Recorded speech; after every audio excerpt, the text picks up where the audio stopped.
Eh bien bonjour à toutes et à tous, je suis content de vous retrouver pour une nouvelle vidéo. Il s'agit du grand jeu de Mademoiselle Lenormand. Donc le secteur que je vais aborder est en relation avec l'affect et les sentiments. Et donc la carte que je vais aborder est le 7 de pique. Et Mademoiselle Lenormand se réfère à l'alchimie. L'alchimie, c'est le fait de réduire la matière à un autre état par de multiples procédés. Je vous passe les détails parce que c'est assez complexe. Voilà. Donc on va voir ensemble cette carte. Donc alors pour cette carte, nous avons en fait en haut à gauche pour la cartomancie le 7 de pique. Donc le 7 de pique, il y a une forme d'espérance sur une idée qu'elle a conçue, sur une idée. Voilà, donc il y a une forme d'espérance. Pour la codification, donc nous avons la lettre A qui est égale à 1.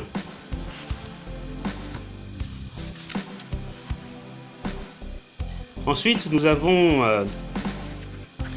donc notre symbole de géomancie, donc c'est Laetitia, donc c'est la joie, c'est une grande joie, c'est une carte, c'est une figure plutôt favorable. Et cette figure exprime un contentement, une joie, vraiment c'est favorable. En bas à gauche, nous avons le petit sujet. Alors, donc c'est une jeune fille simple sortant de son village. Cette femme est l'objet de votre choix, espoir exaucé. Pour le petit sujet de droite, une jeune fille parlant à un ouvrier, il y a une forme de rencontre. Elle se croit aimée et compte sur vos promesses. Il y a des pourparlers, des discussions, voilà, des choses qui se mettent en place. On va parler du bouquet, donc il y a l'avoine, on nous parle d'une grosse franchise, la pivoine, il y a des demandes, la rose bâtarde, tout cela est fait sans détour bien sûr, donc c'est bien sûr la franchise, et pour la synthèse, on a une demande en mariage.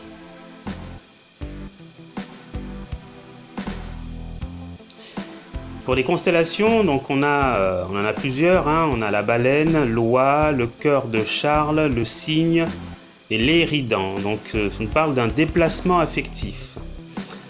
Bien sûr, pour la synthèse générale, cette carte indique des démarches, une demande en mariage, une union, donc une association aussi qui est favorable. Il y a des rencontres, des projets qui sont lancés, il y a des espoirs, il y a de la franchise, de l'évolution, et c'est un point de départ, c'est un commencement. Donc effectivement, en alchimie, donc il y a plusieurs étapes alchimiques, donc on peut se rendre compte que la matière arrive à l'état brut et ensuite travaillée par divers procédés. Donc là, pour cette carte, nous sommes le personnage que vous voyez au centre, plutôt à gauche, tout en rouge, vient d'introduire la matière,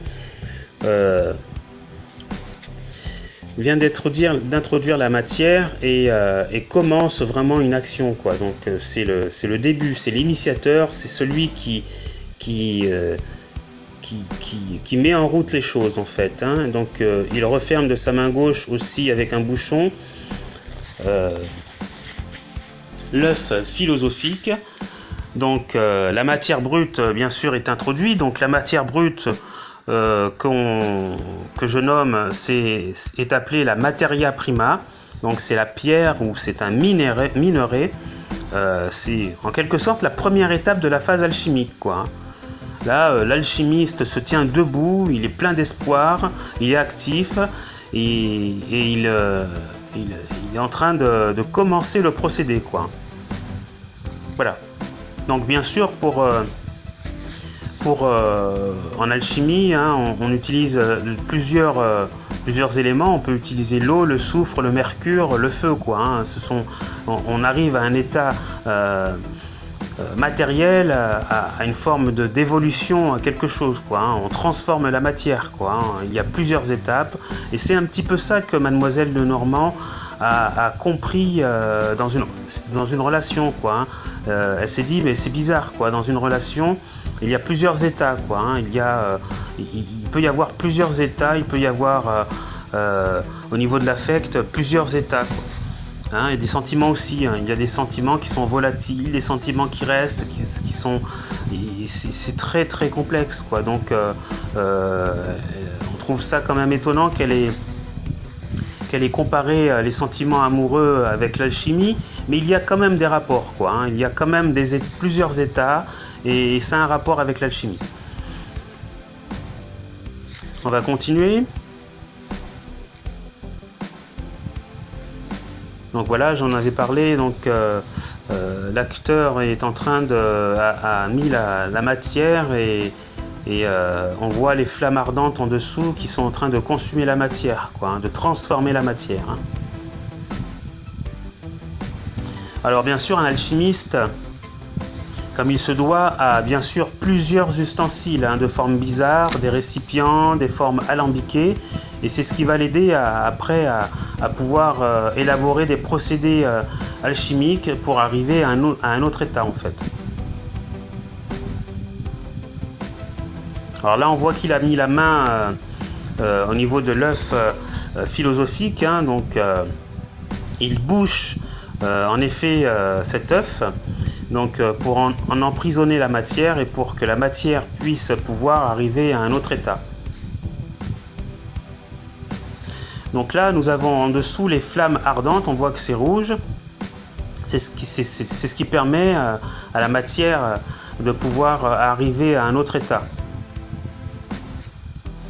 Donc la matière, bien sûr, quoi, le feu aussi a une connotation aussi, on peut parler de volonté, hein. Le feu ardent, c'est la volonté, le côté rouge vif aussi. Hein, il est habillé tout de rouge, il y a une forme de volonté, donc il y a aussi la conscience. Hein. Et ce feu, bien sûr, permet la cuisson des matériaux, hein, et permet la modification de sa forme initiale. Hein. On peut parler d'une évolution. Hein. Il y a une forme primaire et on arrive à une forme d'évolution à un autre stade. Hein. Il y a plusieurs stades qu'on peut atteindre.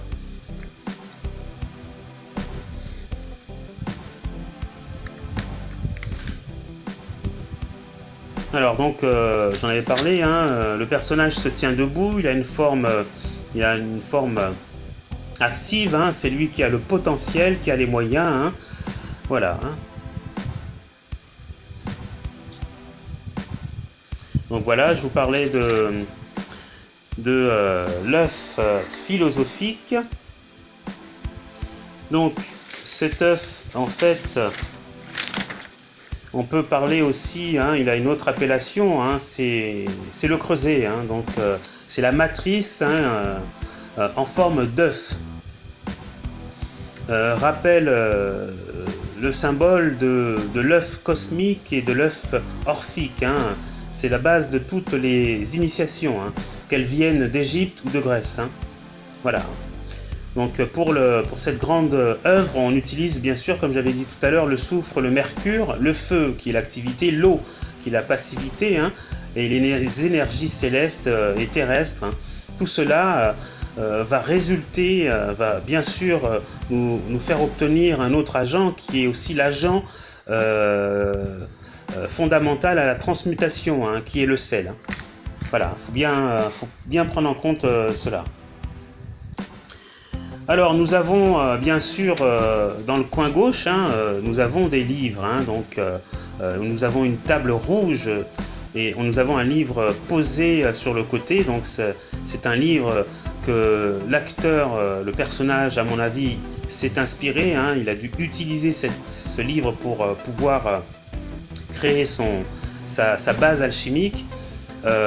Ces livres peuvent être, hein, bien sûr, hein, il n'y a rien d'écrit dessus, mais peuvent être des livres de rituels, des livres de magie pratique, des livres sur les techniques d'alchimie. Hein. Voilà, hein, donc on voit encore derrière d'autres formes d'encyclopédie sur le sujet. Alors là, je l'ai souligné en rouge, hein, donc on voit bien hein, le fourneau hein, du côté droit hein, de l'image, hein, qui est très utilisé aussi, hein, une fois que la matière est transformée, on peut mettre la matière dans un fourneau pour obtenir quelque chose d'autre. Hein. Donc, c'est aussi, hein, il a aussi une autre appellation, c'est l'athanor. Athanor, voilà. Ce fourneau peut supporter des formes alambiquées, des récipients et autres formes bizarres. Hein. Voilà. Donc là, c'est bien sûr, c'est la matière, hein, j'en avais parlé tout à l'heure. Donc c'est la matière primaire qui va être modifiée par le feu ardent et nous arriverons par la suite à obtenir une autre forme de matière, quoi. Hein. On peut avoir une matière liquide, on peut avoir une matière en combustion. Voilà, hein, nous avons la possibilité de pouvoir effectuer des transformations au niveau de la matière. Voilà. Une transformation, c'est-à-dire avoir du liquide ou alors quelque chose de volatile. Voilà ce que je voulais dire tout à l'heure.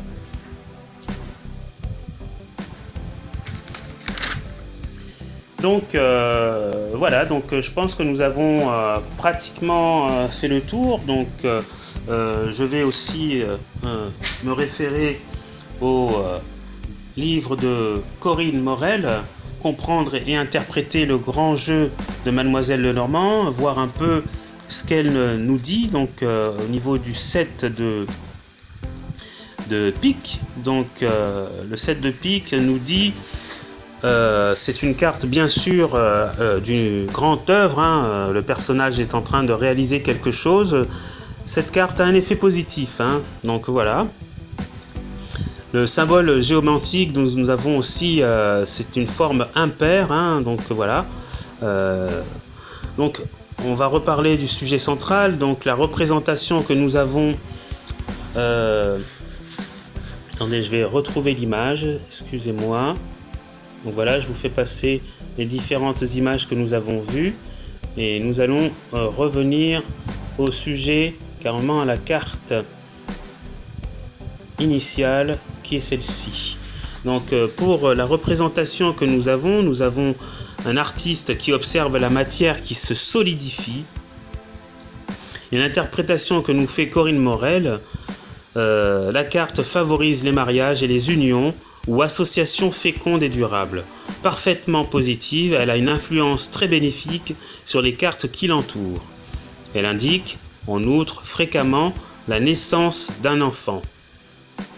Donc voilà, donc si on fait un petit résumé de ce que nous dit Corinne Morel, vous tirez cette carte. Alors bien sûr, il faut faire attention aux cartes qui sont avoisinantes.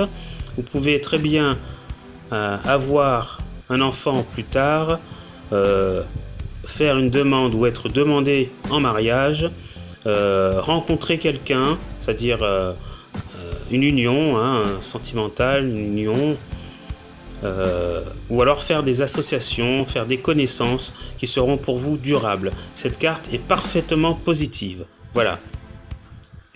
Alors pour le sujet de droite, on a un couple renversant, donc la période est propice aux conquêtes amoureuses, donc c'est vraiment le moment, tout se passe bien. Le charme et la séduction du consultant sont accrus.